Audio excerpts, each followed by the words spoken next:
Good morning everybody. स्वागत है आप लोगों का इस सत्र में।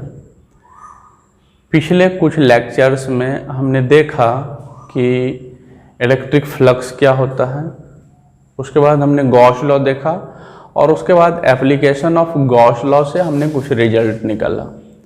आज हम लोग उस पर कुछ सवाल देखते हैं जो बिहार बोर्ड 12th के एग्जामिनेशन में सीधे पूछे जाते हैं, एकदम रिजल्ट बेस्ड क्वेश्चन। इसमें कुछ ज़्यादा नहीं करना होता है। आपको जब रिजल्ट याद होती है तो स्ट्रेट टाइप से सीधा उसी रिजल्ट पर 12th के एग्जामिनेशन में क्वेश्चन पूछा जाता है। तो चूंकि क्वेश्चन सीधे रिजल्ट बेस्ड होते हैं, इसलिए हमने पिछले लेक्चर्स के रिजल्ट और जो भी हम इससे पहले गॉस लॉ, इलेक्ट्रिक फ्लक्स और एप्लीकेशन ऑफ गॉस लॉ के अंदर जो भी चीज़ें हमने पढ़ा उसका रिजल्ट हमने बोर्ड पर लिख लिया है, जिससे कि आप देखें कि 12th क्लास में किस तरह से सीधे रिजल्ट पर क्वेश्चन पूछा जाता है। और ये बहुत ही इम्पोर्टेंट लेक्चर इसलिए भी है कि आपको यहाँ रिजल्ट आपको पूरा समराइज हो जाएगा, पूरा रिवाइज हो जाएगा पिछले चीज़ों की, और उस पर किस तरह से स्ट्रेट टाइप का सीधा क्वेश्चन पूछा जाता है वो आप क्वेश्चन देखिए। तो हम शुरू करते हैं। पहले हमने जो रिजल्ट लिखा हुआ वो रिजल्ट देखिए।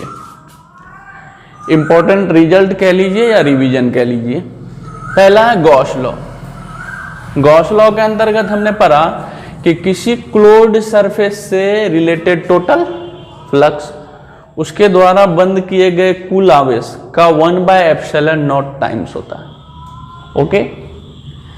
उसके बाद हमने रिजल्ट पढ़ा कि एक यूनिफॉर्मली चार्ज लॉन्ग सीट है, चादर है, जिसकी सरफेस चार्ज डेंसिटी सिग्मा है। उसके नजदीक एक पॉइंट P है। उस पॉइंट P पर इलेक्ट्रिक फील्ड इंटेंसिटी होती है σ/2ε0।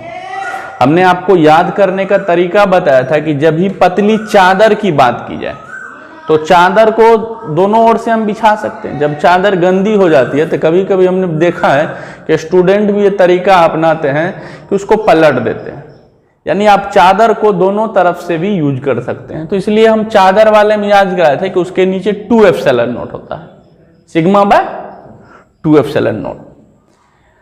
एक यूनिफॉर्मली चार्ज प्लेन सीट में ना चादर जो लॉन्ग है उसके नजदीक एक पॉइंट P है। उस पॉइंट P पर इलेक्ट्रिक फील्ड इंटेंसिटी होती है σ/2ε0। डायरेक्शन होता है उसके नॉर्मली आउटवर्ड। उसके बाद हमने पढ़ा एक यूनिफॉर्मली चार्ज स्फीयर है, कंडक्टिंग स्फीयर, जिसकी रेडियस कितनी है r। उसे चार्ज कितना दिया गया q। वो चार्ज उसके कहाँ डिस्ट्रीब्यूट हो गया, सरफेस पर, क्योंकि वो कंडक्टिंग स्फीयर थी। अब इस कंडक्टिंग स्फीयर जिसको कितना चार्ज दिए हैं Q, जिसकी रेडियस क्या है R, इसके सेंटर से हमें इलेक्ट्रिक फील्ड इंटेंसिटी निकालना है at distance R from centre. हम इससे पहले बात कर चुके हैं कि इसमें 3 केस आता है। इफ जो हमें सेंटर से डिस्टेंस R है जहां इलेक्ट्रिक फील्ड इंटेंसिटी निकालनी है वो इस स्फीयर के रेडियस से छोटी हो, यानी पॉइंट स्फीयर के क्या होगा, अंदर होगा। और एक कंडक्टिंग स्फीयर के अंदर इलेक्ट्रिक फील्ड इंटेंसिटी क्या होती है, 0। जब small r will be equal to capital R, that means centre से जो डिस्टेंस है जहां हमें इलेक्ट्रिक फील्ड इंटेंसिटी निकालनी है वो इसके रेडियस के क्या हो जाए, बराबर हो जाए। इसका मतलब हमें इलेक्ट्रिक फील्ड इंटेंसिटी कहाँ निकालना है, सरफेस पर। उसके लिए हो जाएगा KQ/, सरफेस पर के लिए R कितना हो जाएगा, कैपिटल R, KQ/r²। उसके बाद तीसरा केस में था if R small r is greater than capital R, मतलब सेंटर से हमें जितनी डिस्टेंस पर इलेक्ट्रिक फील्ड इंटेंसिटी निकालनी है वो रेडियस से क्या है, बड़ा है। इस केस में इलेक्ट्रिक फील्ड इंटेंसिटी होती है KQ/, वो जो डिस्टेंस है, आप जितना डिस्टेंस सेंटर से जितनी डिस्टेंस पर निकालना चाहते हैं इस स्फीयर के बाहर, चूंकि वो डिस्टेंस इसके रेडियस से क्या है, बड़ा है। तो इस केस में इलेक्ट्रिक फील्ड इंटेंसिटी होती है KQ/r², जहां r अब वो डिस्टेंस है जितनी डिस्टेंस पर आप स्फीयर के बाहर इलेक्ट्रिक फील्ड इंटेंसिटी निकालना चाहते हैं। ओके। उसके बाद हम पढ़े कि एक सिलिंड्रिकल वायर है। वायर चूंकि कितनों भी पतला हो जाए वो सिलिंड्रिकल होता है। एक सिलिंड्रिकल वायर है जिस पर चार्ज यूनिफॉर्मली डिस्ट्रीब्यूटेड है, जिसकी लीनियर चार्ज डेंसिटी कितनी है, लैम्डा है। इससे r डिस्टेंस पर एक पॉइंट P पर इलेक्ट्रिक फील्ड इंटेंसिटी की मैग्नीट्यूड होती है lambda by 2 pi epsilon not r। Direction की बात कर ले तो इलेक्ट्रिक फील्ड इंटेंसिटी की डायरेक्शन जब जिस पर पॉजिटिव चार्ज यूनिफॉर्मली डिस्ट्रीब्यूटेड होगा तो ये इससे रेडियली आउटवर्ड की ओर होगा, और जब निगेटिव चार्ज यूनिफॉर्मली डिस्ट्रीब्यूटेड होगा तो सेम मैग्नीट्यूड रेडियली इनवर्ड। उसके बाद अब एक कंडक्टर है जिसके किसी एक सरफेस के नजदीक इलेक्ट्रिक फील्ड इंटेंसिटी निकालना। हमने इसे एप्लीकेशन ऑफ गॉस लॉ के अंतर्गत ही पिछले लेक्चर्स में देखा। उसमें इलेक्ट्रिक फील्ड इंटेंसिटी इस पॉइंट पर एक कंडक्टर के नजदीक जिसके किसी एक प्लेन का सरफेस चार्ज डेंसिटी कितनी है, सिग्मा, उसके नजदीक इलेक्ट्रिक फील्ड इंटेंसिटी आती थी सिग्मा बाय एप्सिलॉन नॉट। और हमने इसको याद करने के लिए एक ट्रिक से रिलेट किया था कि चूंकि ये कंडक्टर है, क्या है, कंडक्टर है,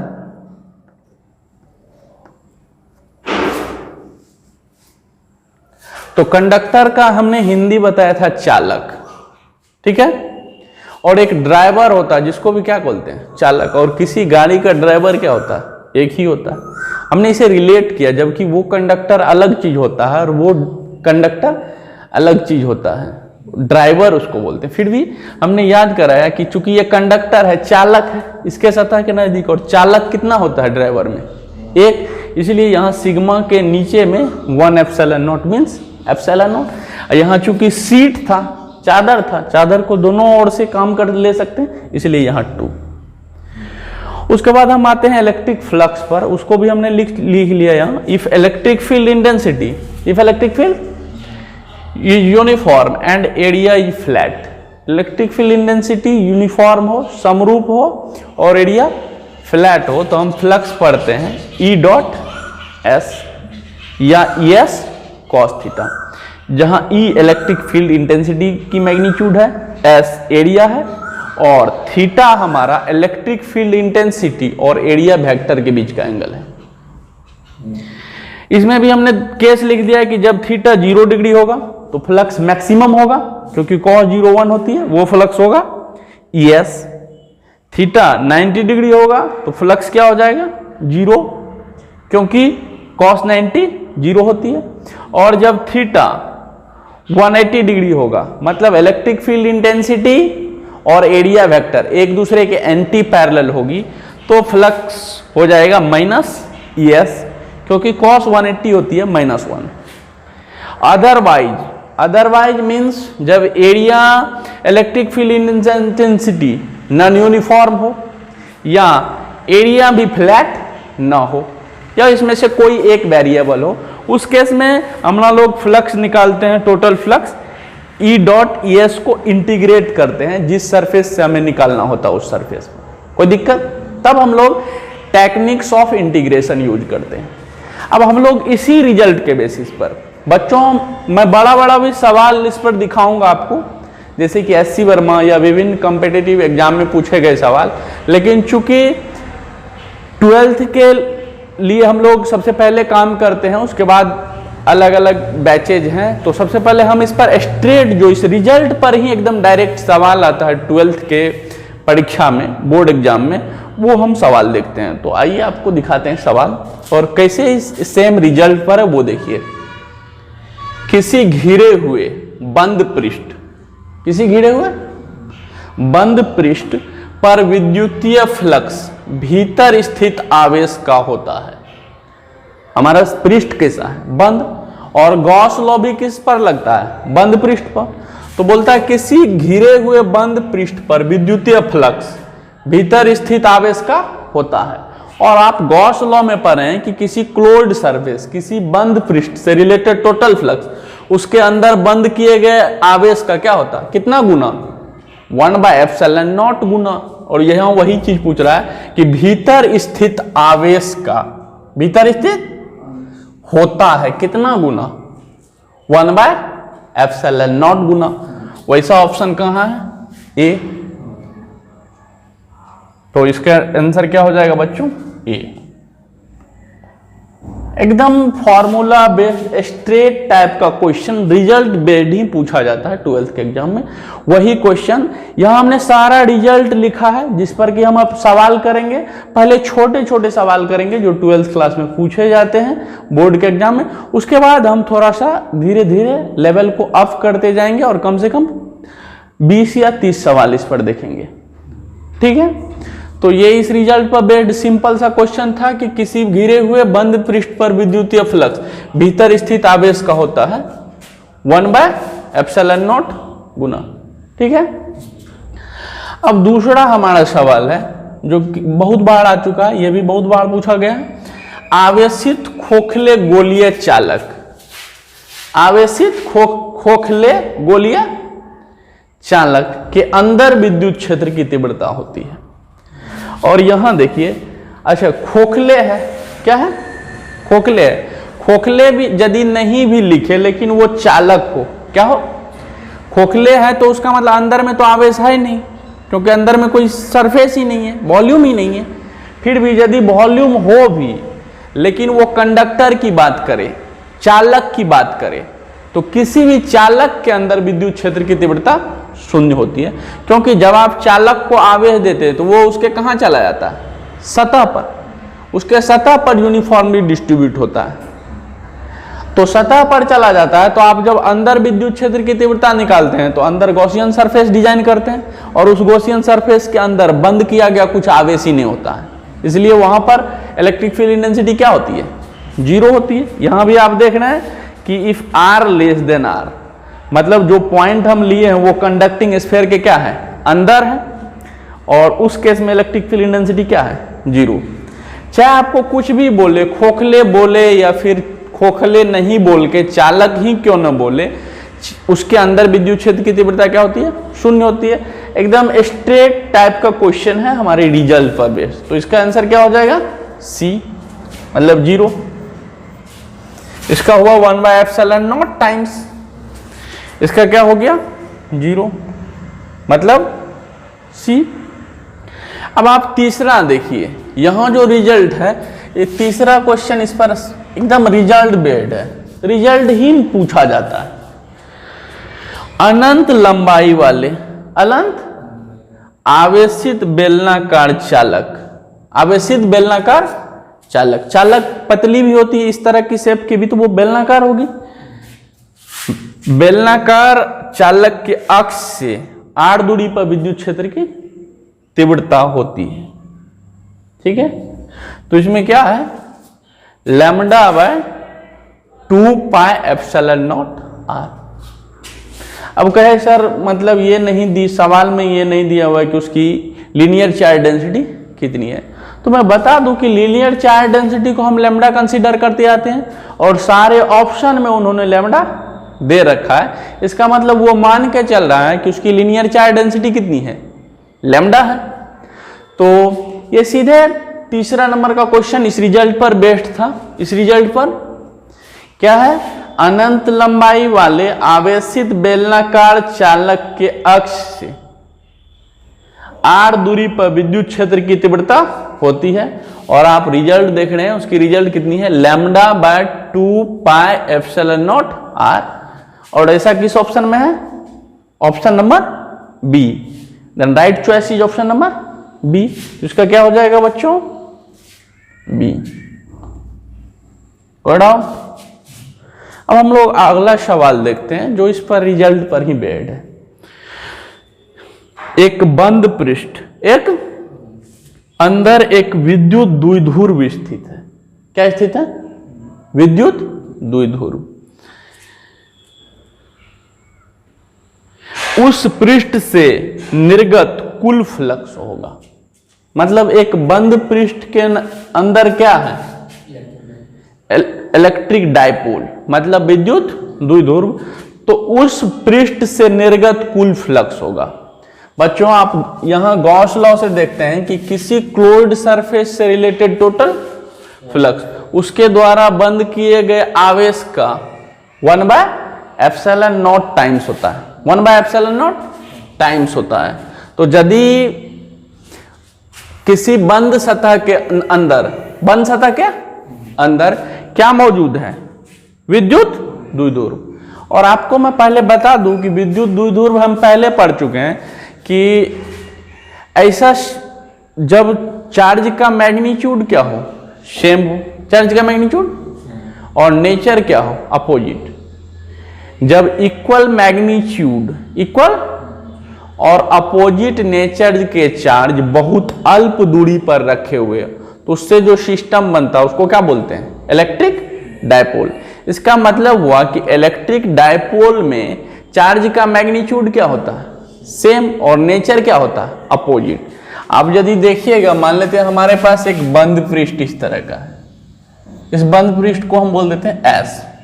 इसके अंदर एक डायपोल रखा है, तो डायपोल रखा है यहाँ +Q, यहाँ चार्ज क्या होगा?